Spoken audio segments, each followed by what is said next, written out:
This is our 1969 Pontiac GTO. When we found this car, it had been sitting in a field for 30 years. The last time it was touched was when the previous owner installed brake pads back in the early 90s. This is a huge undertaking of a project which received lots of help from friends to bring this car back to life. We power the old girl into the shop using an electric winch. Having access to a lift is super helpful. It allows us to see and work on the car much easier. But it also helps us show you guys what we're doing. That being said, there's nothing that we'll do in this series that couldn't be done with an old-fashioned jack and jack stands. First thing we do is perform an initial inspection of the overall integrity of the vehicle. Luckily, not much effort was required to free up the wheels. Only one of them had a bit of resistance. The next step after freeing up the wheels is to ensure that we can get the car to stop. So today, we are going to focus on the rear end and brakes. Look at that. That's a good bearing. Yeah, dude. This one? Nah. So one thing we got to figure out is if this is posi or not, because factory it came posi, but I don't know. That is a pause track. How do you know? Yeah. As you're spinning it, they're both going the same direction. Are they really? Yeah. Yeah. It's pause. Yeah, but that's going. They're driving the same way. Oh, cool. That's cool. That means it's not going to be one tire fire. We inspect the condition of the rear differential by removing the cover and verifying that it is a posi, or limited slip differential. Basically, mechanical traction control, so that the power from the engine doesn't go only to one wheel if that wheel loses traction. After we get the diff cover off, we are able to determine the gear ratio by counting the number of teeth on the ring gear and pinion. 13. Okay, so would you say 13 and 43? Yep. I came out with 330.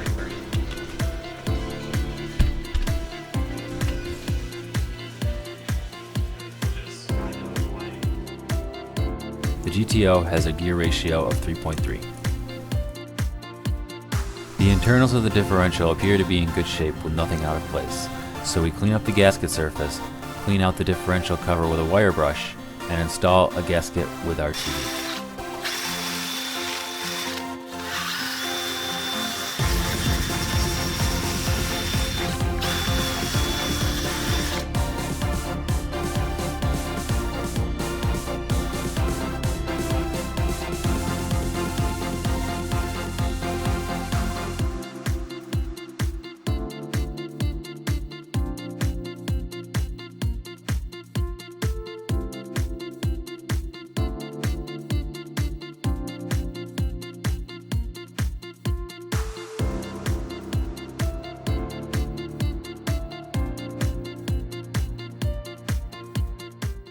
Yeah, actually, there might be enough slack here. Yeah, we can just cut the line, get a new end, reflare this as it is, and then we don't have to splice them. God, how far does that line run? Holy crap. No, we're not going to rerun it. That's not saying just cut it here. At the back of the car, we find brake fittings that appear to be rotten, but remain salvageable by removing the degraded portion and reflaring back to a portion of the tubing with good mechanical integrity. With the exception of this, on a 50-year-old car, the brake lines look surprisingly sound.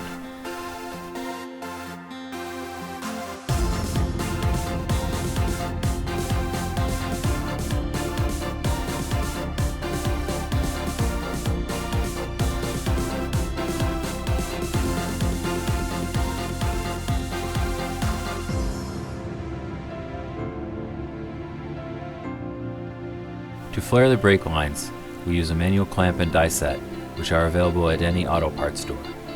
We simply tighten down the end of the brake line 2 times, pressing on it once with a die and once with a 45-degree flare. The trick to getting the flare correct the first time is not only practice, but ensuring that you have the proper length of tube sticking out of the clamp. You can do this by sizing up the thickness of the die to the amount sticking out. Also make sure you have put your fitting on, otherwise this work would have to be repeated. Tighten down the clamp as much as possible to ensure that you are not going to be pushing the tube through the clamp.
Now that we have walked down the brake lines, we will be attempting to bleed the system. In order to do this, we free up each bleeder screw from the wheel drum. Penetrating oil works well as gently working the fitting back and forth to break any rust that may be holding the fittings in place. Try to use the tightest fitting 6-point socket that you have, otherwise you may risk rounding off the screw.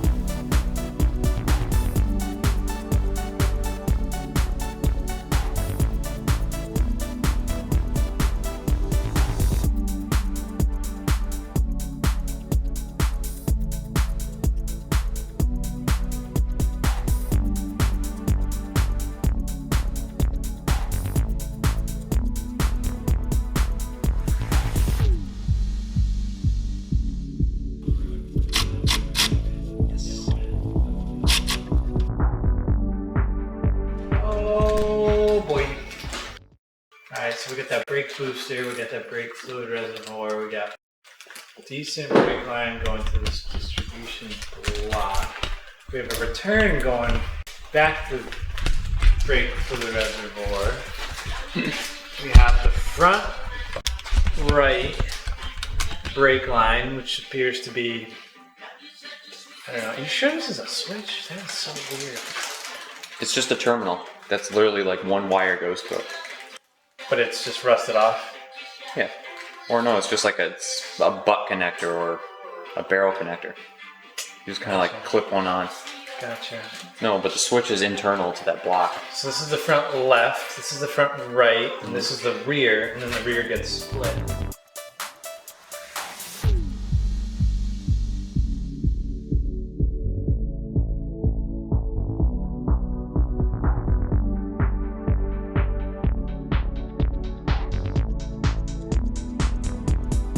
A solid attempt was made to bleed the brake system, only to find out that we had a pinched line running to the passenger side, so we have to repair this as well. The best way to replicate a pre-bent brake line is with a piece of welding wire, which is easily malleable. Use this as a template for the bends in the real brake line.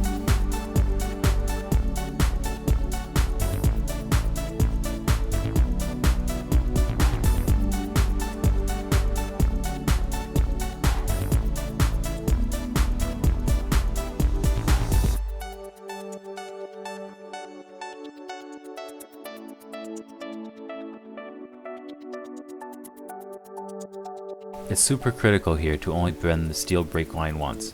Bending it back and forth into shape can fatigue the metal and cause it to fracture.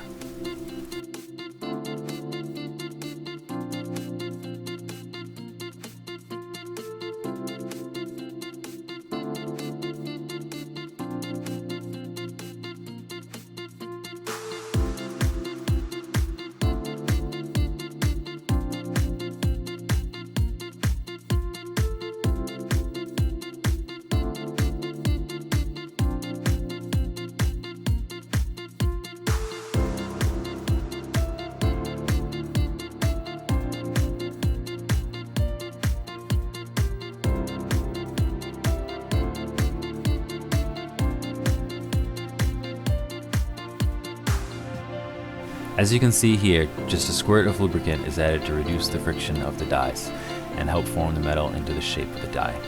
You can never use too much lubricant for something like this.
Using a tube cutter, which you can pick up at your local auto parts store or Home Depot, makes quick work of cutting tubes and leaving you with a perfect square cut, unlike other methods.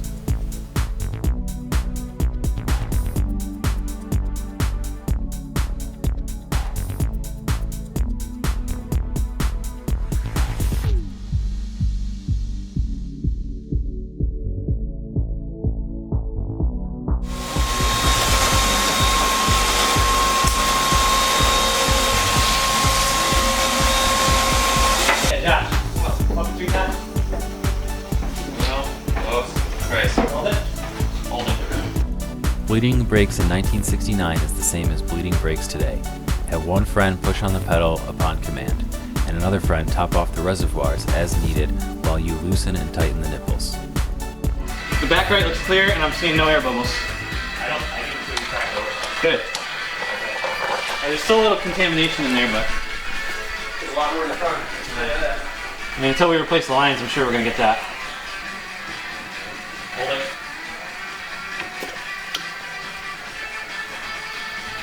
I see no air bubbles and fluid looks clear.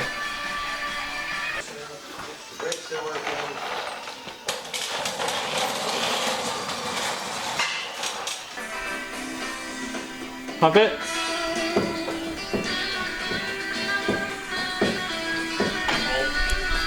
Pump it again. Hold it. Whoa, yes. No, everything looks good. Pump it. Nice. Alright, here we go. Alright. Press it on the floor. Hold on. You guys, here's a song that Taylor Swift wrote. Says you need to calm down. On a project that is going to require a lot of work, the best strategy is to make small, achievable goals and tackle each issue one at a time. Please subscribe to our channel to follow our progress, and if you haven't already checked us out on Instagram, you can follow us at BP Builds. Thanks for watching.